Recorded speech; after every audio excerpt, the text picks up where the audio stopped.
الحمد لله رب العالمين نحمده ونستعينه ونؤمن به ونتوكل عليه ونعوذ بالله من شرور أنفسنا ومن سيئات أعمالنا من يهدي الله فلا مضل له ومن يضلل فلا هادي له وأشهد أن لا إله إلا الله وحده لا شريك له وأشهد أن محمدًا عبده ورسوله أرسله بالهدى ودين الحق ليظهره على الدين كله ولو كره المشركون اللهم صل على محمد وعلى آل محمد كما صليت على إبراهيم وعلى آل إبراهيم إنك حميد مجيد اللهم بارك على محمد وعلى آل محمد كما باركت على إبراهيم وعلى آل إبراهيم إنك حميد مجيد أما بعد فإن خير الحديث كتاب الله وخير الهدي هدي محمد صلى الله عليه وسلم وشر الأمور محدثاتها وكل محدثة بدعة وكل بدعة ضلالة وكل ضلالة في النار أعوذ بالله من الشيطان الرجيم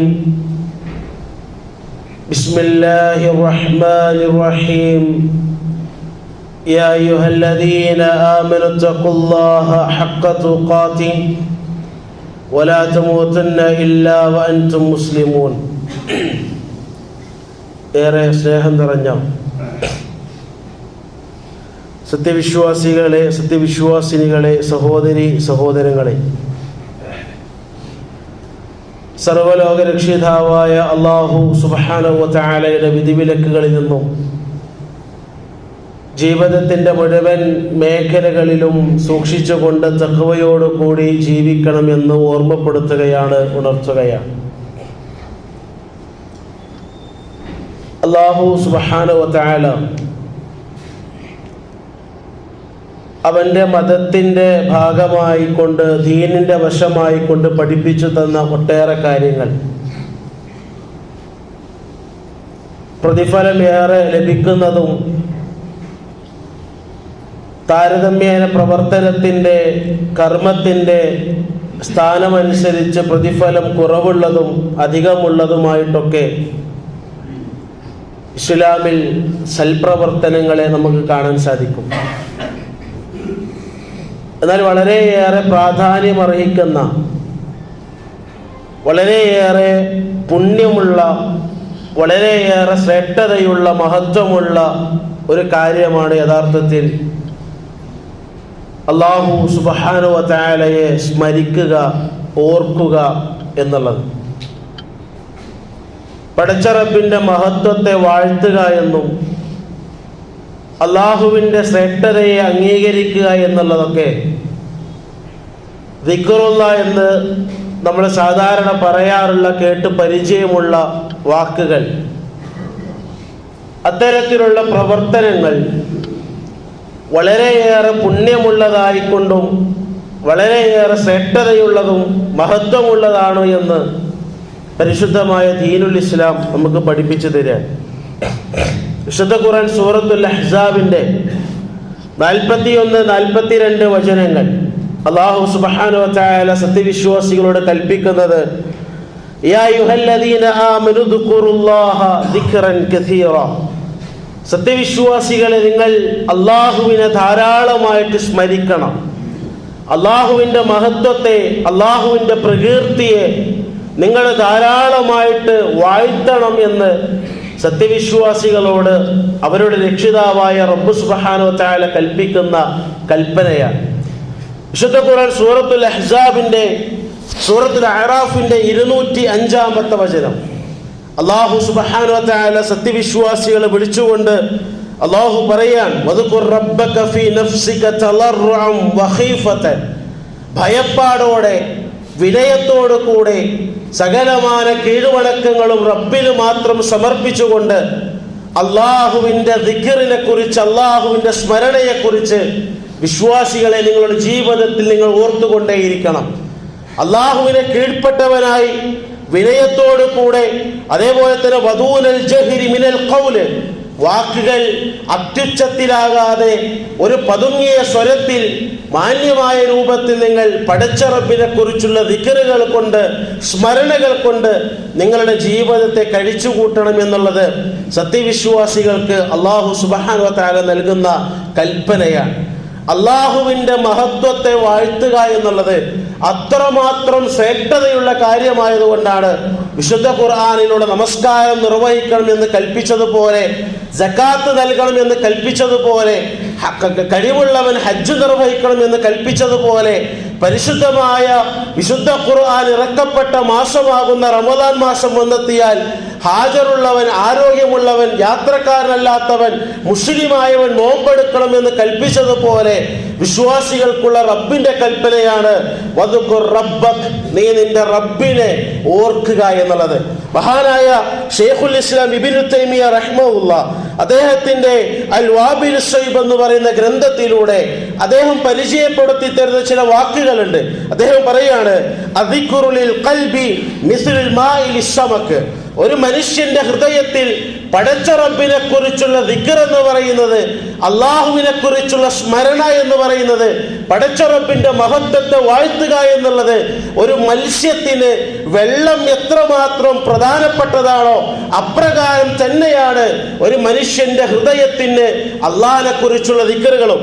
എന്നിട്ട് അദ്ദേഹം പറയാണ്, ഫകൈഫ യകൂനു ഹാലു സമകി ഇദാ ഫാറഖൽ മാ, ഒരു മത്സ്യത്തിന് നിങ്ങൾ സങ്കല്പിക്കുക, ആ മത്സ്യം ജീവിക്കുന്നതും ആ മത്സ്യം ആരോഗ്യത്തോടു കൂടെ നീന്തി തുടിക്കുന്നതും ആ മത്സ്യത്തിന്റെ ആവാസ വ്യവസ്ഥയിലേക്ക് ആ മത്സ്യം ചലിക്കുന്നതുമൊക്കെ അതിൽ നിശ്ചയിക്കപ്പെട്ട വെള്ളം എന്ന് പറയുന്ന ജീവത്തിന്റെ അടിസ്ഥാനത്തിലൂടെയാണ്. ആ മത്സ്യത്തിന്റെ ജീവിതത്തിൽ നിന്നും ആ വെള്ളത്തെ ഇല്ലാതാക്കിയാൽ, ആ വെള്ളം തുഴച്ചു മാറ്റിയാൽ ആ മത്സ്യത്തിന്റെ ജീവിതം ഏത് അവസ്ഥയിലായിരിക്കുമോ അപ്രകാരമാണ് പടച്ച റബ്ബിനെ കുറിച്ചുള്ള ദിക്ർ മനുഷ്യരെ നിങ്ങളുടെ മനസ്സിൽ നിന്ന് നഷ്ടപ്പെട്ടാലെന്ന് മഹാനായ ശൈഖുൽ ഇസ്ലാം ഇബ്നു തൈമിയ റഹിമഹുല്ലാഹ് അദ്ദേഹത്തിന്റെ ഗ്രന്ഥത്തിലൂടെ നമുക്ക് പഠിപ്പിച്ചു തരാൻ കഴിഞ്ഞില്ല. മഹാനായ ഇബ്നുൽ ഖയ്യിം റഹിമഹുല്ലാഹ് അദ്ദേഹം പറയാണ്, വലാ റൈബ അന്നൽ ഖൽബ യസ്ദഉ കമാ യസ്ദഉ النحاس والفضة وغيرهما وجلاؤه بذكر. നമ്മൾ സാധാരണ കാണാറുള്ള ഇരുമ്പ് പോലെയുള്ള, വെള്ളി പോലെയുള്ള ലോഹങ്ങളും തകിടുകളും അതിന് തുരുമ്പ് വരാറുണ്ട്. അതുപോലെ തന്നെ മനുഷ്യന്റെ ഹൃദയത്തിനും തുരുമ്പ് ബാധിക്കും. മനുഷ്യന്റെ ഹൃദയവും കറുത്തുപോകും, മനുഷ്യന്റെ ഹൃദയവും കഠിനമായി പോകും. ആ സമയത്ത് അതിനുള്ള തെളിച്ചം എന്ന് പറയുന്നത്, അതിനുള്ള വെളിച്ചം എന്ന് പറയുന്നത് വജലാഉഹു അദ്ദിക്റുല്ലാഹ്, അല്ലാഹുവിനെ കുറിച്ചുള്ള സ്മരണയാണ്. പടച്ച റബ്ബിനെ കുറിച്ചുള്ള ഓർമ്മപ്പെടുത്തലുകളാണ്, അള്ളാഹുവിനെ കുറിച്ചുള്ള ഓർമ്മകളാണ് വിശ്വാസികളുടെ മനസ്സുകളെ സജീവമുള്ളതാക്കുന്നത് എന്ന് മുൻകാല പണ്ഡിതന്മാർ നമുക്ക് പഠിപ്പിച്ചു തരാൻ. വിശ്വാസികളെ നമ്മുടെ ജീവിതത്തിലെ ഒരിക്കലും ഒഴിച്ചുകൂടാൻ പറ്റാത്ത വിധം ഏത് സമയത്തും, ഏത് ദിവസത്തിലും, ഏത് സന്ദർഭത്തിലും, ഏത് സാഹചര്യത്തിലും വിശ്വാസിയുടെ ജീവിതത്തിലേക്ക് അവൻ ആവാഹിച്ചെടുക്കേണ്ട, അവൻ ഒഴിച്ചുകൂടാത്ത ഒരു സംഗതിയായിട്ട് പടച്ച റബ്ബിനെ കുറിച്ചുള്ള ദിക്റുകൾ മാറണം എന്നുള്ളതാണ്. മഹാനായ പ്രവാചകൻ സല്ലല്ലാഹു അലൈഹി വസല്ലം അദ്ദേഹത്തെ കുറിച്ച് ഇമാം ബുഖാരി തന്റെ സ്വഹീഹുൽ ബുഖാരി രേഖപ്പെടുത്തിയ ഒരു ഹദീസിൽ കാണാം, കാന നബിയ്യു സല്ലല്ലാഹു അലൈഹി വസല്ലമ യദ്കുറുല്ലാഹ അലാ കുല്ലി അഹ്യാനി. റസൂൽ കരീം സല്ലല്ലാഹു അലൈഹി വസല്ലം അദ്ദേഹത്തിന്റെ പ്രത്യേകത എന്താണ്? യദ്കുറുല്ലാഹ അലാ കുല്ലി അഹ്യാനി, ജീവിതത്തിന്റെ എല്ലാ സന്ദർഭത്തിലും, ജീവിതത്തിന്റെ എല്ലാ സാഹചര്യങ്ങളിലും, സന്തോഷമുണ്ടാകുമ്പോഴും പ്രയാസമുണ്ടാകുമ്പോഴും പരീക്ഷണങ്ങൾ വരുമ്പോഴും സന്താപമുണ്ടാകുമ്പോഴും ആഘോഷത്തിന്റെ വേളയിലും പ്രയാസത്തിന്റെ വേളയിലും രോഗത്തിന്റെ വേളയിലും ആരോഗ്യം ഉണ്ടായിരിക്കുമ്പോഴും എല്ലാ സന്ദർഭത്തിലും പ്രവാചകൻ സല്ലല്ലാഹു അലൈഹി വസല്ലമ അള്ളാഹിനെ കുറിച്ചുള്ള ദിക്റുകൾ നടത്തുമായിരുന്നു എന്നാണ്. പടച്ച റബ്ബിനെ കുറിച്ചുള്ള സ്മരണകൾ നടത്തുമായിരുന്നു. നോക്ക് നിങ്ങൾ, മസലുല്ലദീ യദ്കുറു റബ്ബഹു വല്ലദീ ലാ യദ്കുറു മസലുൽ ഹയ്യി വൽ മയ്യിത്ത്. പടച്ച റബ്ബിനെ ഓർക്കുന്നവനും പടച്ച റബ്ബിനെ ഓർക്കാത്തവനും മരണപ്പെട്ടവനെയും ജീവിച്ചിരിക്കുന്നവനും പോലെയാണ്. അള്ളാഹിനെ ഓർക്കുന്നവൻ ജീവിച്ചിരിക്കുന്നവനെ പോലെയാണ്. അള്ളാഹിനെ ഓർക്കാത്തവനോ മസലുൽ മയ്യിത്ത്, അതൊരു മയ്യത്തിനെ പോലെയാണ്. അള്ളാഹിനെ കുറിച്ചുള്ള ദിക്റുകൾ ജീവിതത്തിൽ നഷ്ടപ്പെട്ടു പോകാൻ പാടില്ല എന്നാ. അള്ളാഹിനെ കുറിച്ചുള്ള സ്മരണകൾ ഏത് സമയത്തുണ്ടാകണം. മഹാനായ മുആദ് ബിൻ ജബൽ റളിയല്ലാഹു അൻഹു റസൂലിനോട് ചോദിക്കുന്നുണ്ട്, റസൂലേ, അള്ളാഹ്ക്ക് ഏറ്റവും ഇഷ്ടപ്പെട്ട പ്രവർത്തനം എന്താ? അള്ളാഹ്ക്ക് ഏറ്റവും ഇഷ്ടപ്പെട്ട പ്രവർത്തനങ്ങൾ ഏതാ? ആ സമയത്ത് പ്രവാചകൻ നൽകുന്ന മറുപടി, അൻ തമൂത വലിസാനുക റത്ബുൻ മിൻ ദിക്രില്ലാഹി തആല. അള്ളാഹിനെ കുറിച്ച് ഓർമ്മിച്ചുകൊണ്ടിരിക്കെ, അള്ളാഹിനെ കുറിച്ചുള്ള സ്മരണകൾ നടത്തിക്കൊണ്ടിരിക്കെ നിന്റെ ഹൃദയം നിശ്ചലമായി പോകുന്ന, നീ മരണപ്പെട്ടു പോകുന്നതാണ് അള്ളാഹ്ക്ക് ഏറ്റവും ഇഷ്ടം. നമ്മൾ അള്ളാഹിനെ കുറിച്ച് ഇങ്ങനെ ഓർത്തുകൊണ്ടിരിക്കെ, അള്ളാഹിനെ കുറിച്ച് സ്മരിച്ചുകൊണ്ടിരിക്കെ മരണപ്പെട്ടു പോകുക എന്നുള്ളത് അള്ളാഹ്ക്ക് ഏറ്റവും ഇഷ്ടമുള്ള സംഗതിയാണ്. ഒന്ന് ആലോചിച്ച് നോക്ക്, നമ്മുടെ ജീവിതത്തിന്റെ ഏത് സന്ദർഭത്തിലാണ് പ്രിയപ്പെട്ട റബ്ബിനെ ഓർക്കുക? നിസ്കാരത്തിൽ നമുക്ക് ഓർക്കാനുണ്ട്. നിസ്കാരം കഴിഞ്ഞാൽ അവിടുന്ന് പ്രവാചകൻ ചൊല്ലാൻ പഠിപ്പിച്ചു തന്ന ദിക്റുകളിലൂടെ ദുആകളിലൂടെ റബ്ബിനെ ഓർക്കാനുള്ള അവസരം നമ്മുടെ മുമ്പിലുണ്ട്. ഓരോരോ പ്രഭാതത്തിലും ഓരോ പ്രദോഷത്തിലും അല്ലാഹു സുബ്ഹാനഹു വ തആലയെ ഓർക്കാനുള്ള അവസരം നമ്മുടെ മുമ്പിലുണ്ട്. പക്ഷെ നമ്മൾ എത്ര ആളുകൾ ചെയ്യലുണ്ട്? എത്രയോ ദിക്റുകൾ, എത്രയോ ദുആകൾ നാവിന് ചൊല്ലാൻ വളരെ ലളിതമായ കുറഞ്ഞ സമയത്തിൽ ചൊല്ലിത്തീർക്കാൻ കഴിയുന്ന രൂപത്തിൽ എണ്ണം നിശ്ചയിച്ചതും എണ്ണം നിശ്ചയിക്കാത്തതും, പ്രത്യേകം എടുത്തു പറഞ്ഞതും പ്രത്യേകം എടുത്തു പറയാത്തതും, ചെറുതും വലുതുമായിട്ടുള്ള ദിക്റുകളും ദുആകളും ധാരാളമായിട്ട് നമുക്ക് ചൊല്ലാനുണ്ട്. പക്ഷെ നമ്മൾ ചൊല്ലലുണ്ടോ? ആ ദിക്ർ നിശ്ചലമായി പോയാൽ, അള്ളാഹിനെ കുറിച്ചുള്ള സ്മരണകൾ നഷ്ടപ്പെട്ടു പോയാൽ, അള്ളാഹിനെ കുറിച്ചുള്ള ഓർമ്മപ്പെടുത്തലുകൾ മനസ്സിൽ നിന്ന് നഷ്ടപ്പെട്ടു പോയാൽ, മസലുൽ മയ്യിത്ത്, അവനൊരു മയ്യത്താണ്, ഒരു ശവം പോലെയാണ്, അവനൊരു മയ്യത്തിനെ പോലെയാണ് അവന്റെ ഉദാഹരണമെന്ന് പ്രവാചകൻ സല്ലല്ലാഹു അലൈഹി വസല്ലമ തങ്ങൾ പഠിപ്പിച്ചു തരാണ്. നോക്ക് നിങ്ങൾ, വിശുദ്ധ ഖുർആൻ അള്ളാഹിനെ കുറിച്ചുള്ള ദിക്റുകളുടെ മഹത്വത്തെ, അള്ളാഹുവിനെ കുറിച്ചുള്ള ദിക്റുകളുടെ പ്രാർത്ഥനകളുടെ ശ്രേഷ്ഠതകൾ പഠിപ്പിച്ചു തരുന്നുണ്ട്. വിശുദ്ധ ഖുർആൻ സൂറത്തുൽ ജുമുഅ, നമുക്കൊക്കെ കാണാപാഠമുള്ള ഒരു സൂറത്താണ് സൂറത്തുൽ ജുമുഅ. ആ സൂറത്തുൽ ജുമുഅയിലെ അല്ലാഹ് പറയുക, യാ അയ്യുഹല്ലദീന ആമനു, സത്യവിശ്വാസികളെ, ഇദാ നൂദിയ ലിസ്സലാത്തി മിൻ യൗമിൽ ജുമുഅ, ജുമുഅക്ക് വേണ്ടി വെള്ളിയാഴ്ച ദിവസം നിങ്ങളെ വിളിക്കപ്പെട്ടാൽ നിങ്ങൾ എന്ത് ചെയ്യണം? ഫസ്ഔ ഇലാ ദിക്രില്ലാഹ്, അള്ളാഹിനെ കുറിച്ചുള്ള ദിക്റിലേക്ക് നിങ്ങൾ ഓടിപ്പോകണം, സഅയ് നടത്തണം. എന്താ സഅയ് നടത്തുക എന്ന് പറഞ്ഞാൽ? ഹജ്ജിനും ഉംറക്കൊക്കെ പോയ ആളുകൾക്കറിയാം, സഫാ മർവ കുന്നുകൾക്കിടയിലൂടെ മനുഷ്യൻ അവിടെ ഒരു പ്രത്യേകമായൊരു നടത്തമുണ്ട്. സഅയ് എന്നതിന് പറയാം. എന്താ സഅയിന്റെ പ്രത്യേകത? സാധാരണ നമ്മൾ നടക്കുന്നത് പോലെ സാവകാശമുള്ള നടത്തമല്ല, എന്നാൽ അതിവേഗതയിൽ ഓടിപ്പോകുന്ന ഒരു ഓട്ടവുമല്ല. അതിനിടയിലുള്ള വേഗത കൂടിയ രൂപത്തിലുള്ള നടത്തത്തിന് സഅയ് എന്ന് നമ്മൾ പറയാം. വിശുദ്ധ ഖുർആൻ ഫസ്ഔ ഇലാ ദിക്രില്ലാഹ്, വെള്ളിയാഴ്ച ദിവസം ബാങ്ക് വിളിക്കപ്പെട്ടാൽ, വെള്ളിയാഴ്ച ദിവസം ജുമുഅക്ക് വിളിച്ചാൽ ഫസ്ഔ ഇലാ ദിക്രില്ലാഹ്, അള്ളാഹിനെ കുറിച്ചുള്ള ദിക്റിലേക്ക് നിങ്ങൾ ഓടി വരണമെന്ന, അള്ളാഹിനെ കുറിച്ചുള്ള സ്മരണയിലേക്ക് ജുമുഅയിൽ പങ്കെടുക്കാൻ നിങ്ങൾ ധൃതിപ്പെട്ടു വരണമെന്ന. ഒരുപാട് ചർച്ചകൾ അതുമായി ബന്ധപ്പെട്ട് വിശദീകരിക്കുന്നത് നമുക്ക് കാണാൻ സാധിക്കും. വെള്ളിയാഴ്ച ദിവസങ്ങളിൽ അലക്ഷ്യമായി കൊണ്ട് ജുമുഅക്ക് നേരം വൈകി വരുന്നവരെ പോലും പ്രതിപാദിക്കുന്ന രൂപത്തിൽ അതിന്റെ വിശദീകരണങ്ങൾ പണ്ഡിതന്മാർ വിശദീകരിക്കുന്നത് നമുക്ക് കാണാൻ സാധിക്കും. എന്തേ ജുമുഅക്ക് വൈകി? പ്രത്യേകിച്ച് കാരണമൊന്നുമില്ല, വെറുതെ ബാങ്ക് കൊടുത്തിട്ട് പള്ളി കയറാം എന്ന് വിചാരിച്ചു. അങ്ങനെയാണ് നമ്മുടെ ജുമുഅ വൈകിയതെങ്കിൽ ഫലാ ജുമുഅ ലഹു, അവന് ജുമുഅ ഇല്ല എന്നാ, അവന് ജുമുഅ ഇല്ല. ആ വിഷയമായി പറയുമ്പോൾ സാന്ദർഭികമായിട്ട് സൂചിപ്പിക്കാണ് മാത്രം. വെള്ളിയാഴ്ച മിമ്പറിലേക്ക് ഖതീബ് കയറുന്നതിന് മുമ്പ് അഥവാ ബാങ്ക് വിളിക്കുന്നതിന് മുമ്പ് പള്ളിയിലേക്ക് എത്താത്തവർക്ക് ജുമുഅ ഇല്ല. അപ്പോൾ ആലോചിച്ച് നോക്ക് ഗൗരവം. മഹാന്മാരായ ഫിഖഹിന്റെ പണ്ഡിതന്മാർ, മദ്ഹബിന്റെ ഇമാമുമാർ ആ മദ്ഹബിന്റെ ഇമാമുമാർ അതിലുള്ള സൂക്ഷ്മത കാത്തു സൂക്ഷിക്കാൻ വേണ്ടി പണ്ഡിതന്മാർ പറഞ്ഞ വാക്ക്, അങ്ങനെ ഒരു മനുഷ്യന് 3 ജുമുഅയിലധികം നഷ്ടപ്പെട്ടു കഴിഞ്ഞാൽ പിന്നെ അവൻ മുസ്ലിമേ അല്ല എന്നാണ്. സൂക്ഷ്മതയുടെ വാക്കുകളാണ് അതൊക്കെ. നമ്മളൊന്ന് ആലോചിച്ച് നോക്കി, നമ്മൾ നേരം വൈകി വരുമ്പോൾ നമുക്കൊരു ജുമുഅ നഷ്ടമാവുകയാണ്. നമ്മൾ നേരം വൈകി വരുമ്പോൾ പള്ളിയിലേക്ക് മിമ്പറിലേക്ക് ഖുതുബ നിർവഹിക്കാൻ ഖത്തീബ് കയറുന്ന സമയത്ത് നമ്മൾ പള്ളിയിലില്ലെങ്കിൽ അവനെ സംബന്ധിച്ചിടത്തോളം അവന് ആ ആഴ്ചയിൽ ജുമുഅ നഷ്ടമായി എന്നാണ്.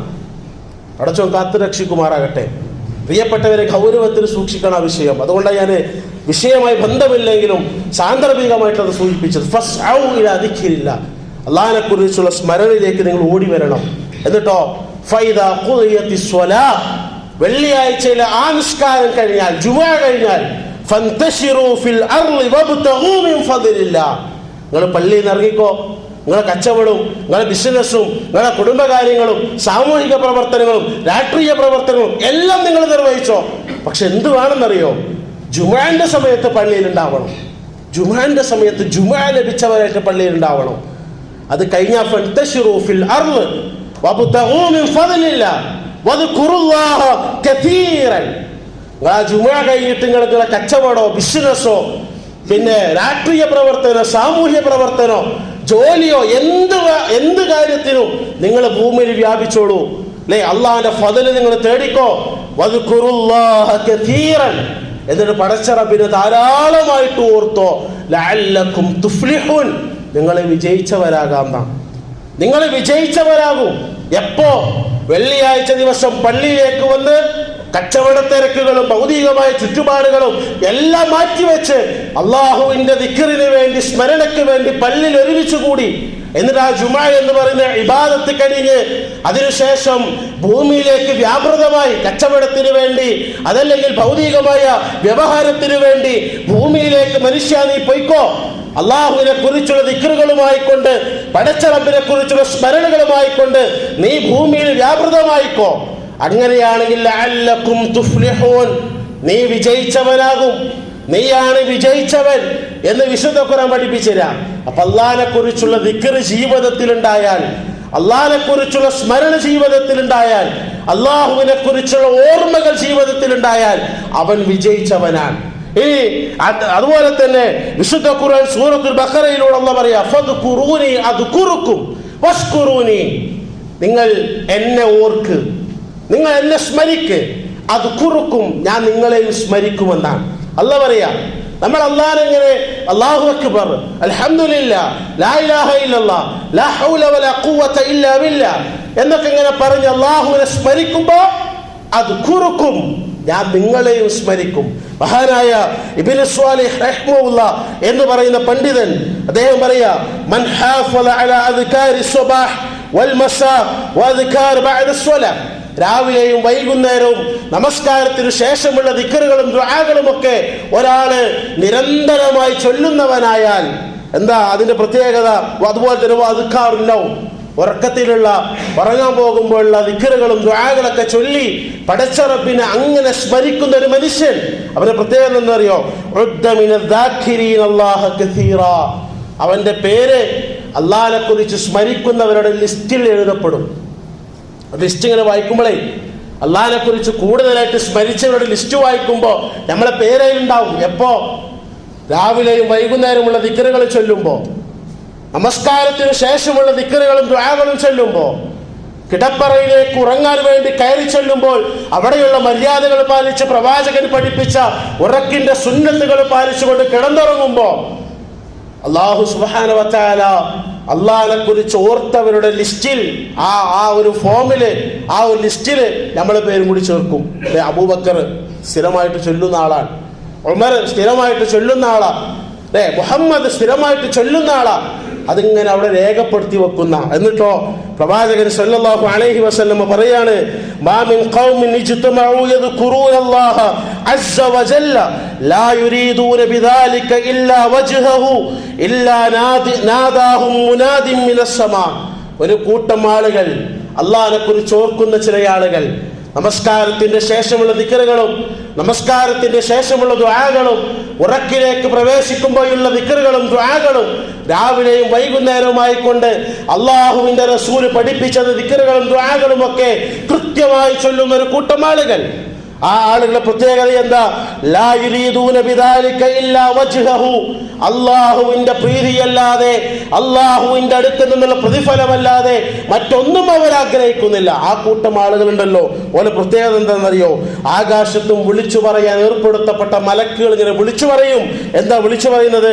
അന്നഖൂമു മഗ്ഫൂറൻ ലക്കും ഖദ് ബുദ്ദലത് സയ്യിആതികും ഹസനാത്ത്. നിങ്ങൾ എഴുന്നേറ്റോ, അല്ലേ? മതി, നിങ്ങൾ എഴുന്നേറ്റോ, നിങ്ങൾക്കിതാ അള്ളാഹു പുറത്തു തന്നിരിക്കുന്നു.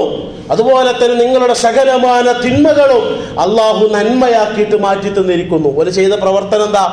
അള്ളാഹിനെ കുറിച്ചുള്ള സ്മരണകൾ ജീവിതത്തിൽ പകർത്തിയെന്ന, അള്ളാഹുവിനെ കുറിച്ചുള്ള ദിക്റുകൾ അവർ നടത്തിയെന്നാൽ, അള്ളാഹുവിനെ കുറിച്ചുള്ള ഓർമ്മകൾ ജീവിതത്തിന് എല്ലാ സന്ദർഭത്തിലും ഉണ്ടായിരുന്നതാണ്.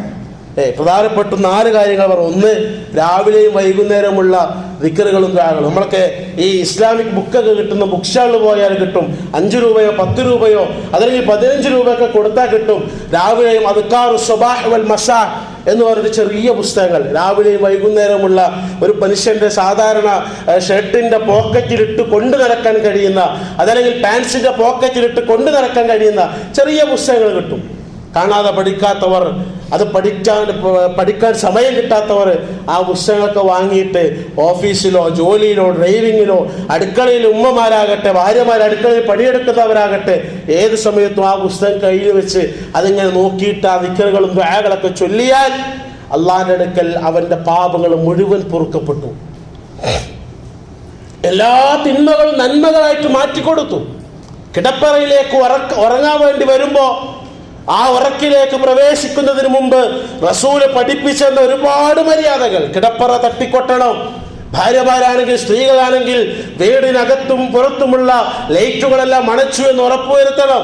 അതുപോലെ തന്നെ തീ കത്തിപ്പെടാനുള്ള സാധ്യതകളൊക്കെ ഓഫാക്കിയെന്ന് ഉറപ്പുവരുത്തണം. അങ്ങനെ വിരിപ്പിലേക്ക് വന്ന് വിരിപ്പ് തട്ടിക്കൊട്ടണം.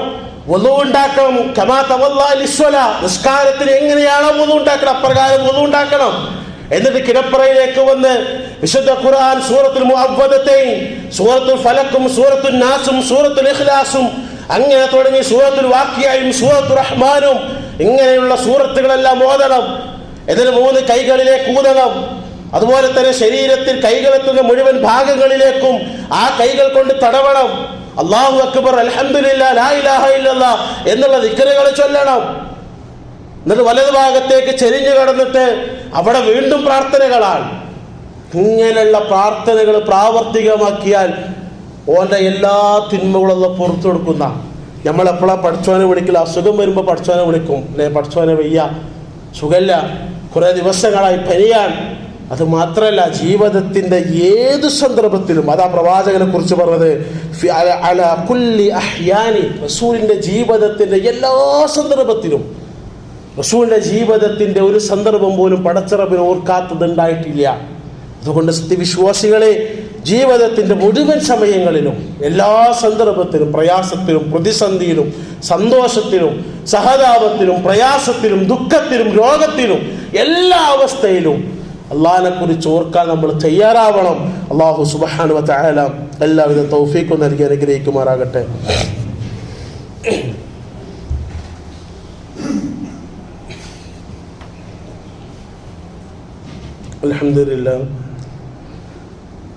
അൽഹംദുലില്ലാഹി റബ്ബിൽ ആലമീൻ, അസ്സലാത്തു വസ്സലാമു അലാ റസൂലില്ലാഹി വഅലാ ആലിഹി വസഹ്ബിഹി അജ്മഈൻ, അമ്മാ ബഅദ്.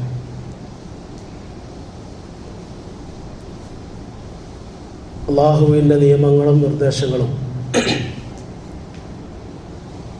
ജീവിതത്തിൻ്റെ മുഴുവൻ മേഖലകളിലും പാലിച്ചുകൊണ്ട് ജീവിക്കണമെന്ന് ഓർമ്മപ്പെടുത്തുകയാണ്, ഉണർത്തുകയാണ്.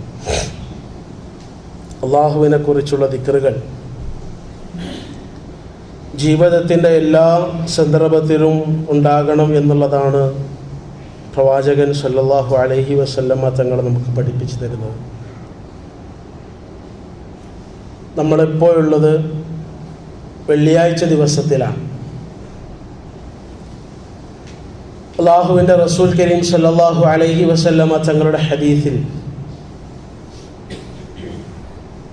സൂര്യൻ ഉദിച്ചു പൊങ്ങുന്ന ദിവസങ്ങളുടെ കൂട്ടത്തിൽ ഏറ്റവും ശ്രേഷ്ഠമായ ദിവസം എന്ന് അള്ളാഹുവിൻ്റെ റസൂൽ വിശേഷിപ്പിച്ചത് വെള്ളിയാഴ്ച ദിവസമാണ്. ആ വെള്ളിയാഴ്ച ദിവസത്തിൽ ഒരു പ്രത്യേകമായ സമയം അള്ളാഹു ഏർപ്പെടുത്തിയിട്ടുണ്ട്. ചില ഹദീസുകളുടെ അടിസ്ഥാനത്തിൽ പണ്ഡിതന്മാർ പറഞ്ഞു പകലിലെ ചില സമയങ്ങളാണ് അതുകൊണ്ട് ഉദ്ദേശം എന്ന് വിശദീകരിച്ച പണ്ഡിതന്മാരും ഉണ്ട്. ആ സമയം അള്ളാഹുവിനോട് ആര് പ്രാർത്ഥന നടത്തിയാലും, അള്ളാഹുവിനെ പ്രാർത്ഥിച്ചാൽ, അള്ളാഹുവിനോട് സഹായം തേടിയാൽ, പ്രാർത്ഥിച്ചാൽ വെറും കൈയോടെ അവനെ അള്ളാഹു മടക്കി അയക്കുകയില്ല എന്ന് റസൂലുള്ളാഹി സ്വല്ലല്ലാഹു അലൈഹി വസല്ലമ തങ്ങളുടെ ഹദീസിൽ നമുക്ക് കാണാൻ സാധിക്കും. എന്തുകൊണ്ടാണ് വെള്ളിയാഴ്ച ദിവസത്തിന് ഈ ഒരു ശ്രേഷ്ഠതയുള്ളത്? വെള്ളിയാഴ്ച ദിവസത്തിന് ആ ശ്രേഷ്ഠത ലഭിക്കാനുള്ള കാരണമാണ് ഇപ്പൊ നമ്മൾ പങ്കെടുത്തുകൊണ്ടിരിക്കുന്ന ജുമുഅ എന്ന് പറയുന്ന ഈ ഒരു സംഘടിതമായ ഇബാദത്ത്. ഒരു നാട്ടിലെ പ്രായപൂർത്തിയായ മുസ്ലിമായ ആളുകളെല്ലാം, സ്ത്രീകളും കുട്ടികളും അതുപോലെ തന്നെ മുതിർന്നവരും യുവാക്കളും യുവതികളും ഒക്കെ ഒരുമിച്ച് കൂടുന്ന ഒരു സംഘടിതമായ ഇബാദത്ത്. ഒരുപാട് ശ്രേഷ്ഠതകൾ ഈ ഒരു ഇബാദത്തിനുണ്ട്. നമുക്കറിയാം വെള്ളിയാഴ്ച ദിവസത്തിന്റെ ശ്രേഷ്ഠത തന്നെ ജുമുഅയാണ്. അല്ലാഹുവിനെ കുറിച്ചുള്ള സ്മരണയാണ്, ദിക്റുള്ളയാണ്, വഅളാണ്, ഉപദേശങ്ങളാണ്, നിസ്കാരമാണ്, ഖുർആനിന്റെ പാരായണമാണ്. അത് നഷ്ടപ്പെട്ടവരായിട്ട് നമ്മൾ മാറാൻ പാടില്ല. സൂചിപ്പിക്കാനുള്ള കാരണം നേരത്തെ പറഞ്ഞതുപോലെ അള്ളാഹുവിന്റെ റസൂല് പറഞ്ഞു, വെള്ളിയാഴ്ച ദിവസത്തെ പ്രഭാതമായാൽ പടച്ച റബ്ബിന്റെ ഭവനങ്ങളിലേക്കൊക്കെ അള്ളാഹു മലക്കുകളെ പറഞ്ഞേക്കുന്ന. എല്ലാ പള്ളികളിലും മലക്കുകൾ ഇങ്ങനെ വന്നിരിക്കും. നമ്മളിരിക്കണ പോലെ ആയിരിക്കാം ചിലപ്പം, അള്ളാഹു ആലം.